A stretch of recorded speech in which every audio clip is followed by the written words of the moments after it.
প্রিয়, জানি তুমি এই চিঠি কখনো পড়বে না, তবুও আজ লিখছি, কারণ মনটা খুব খারাপ আজ।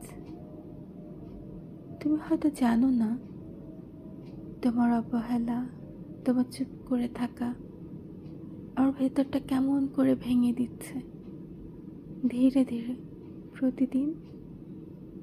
তুমি ব্যস্ত, আমি বুঝি। তুমি হয়তো ক্লান্ত, এটাও মানি।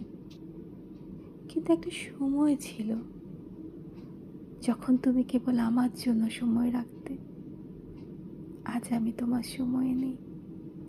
আমি অভিযোগ করি না, শুধু ভাবি তুমি কি বুঝবে কখনো কতটা কষ্ট লুকিয়ে রাখি শুধু হাসি দিয়ে।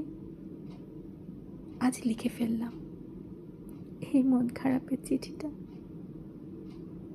কারণ তুমি না থাকলেও তোমার স্মৃতিটা তো এখনো আমার ভেতরে বেঁচে আছে। সেই স্মৃতির জন্যই আমি এখনো টিকে আছি। ভালো থেকো। আজ যদি কোনো দিন কখনো মন চায়, তবে ফিরে আসতে হবে না।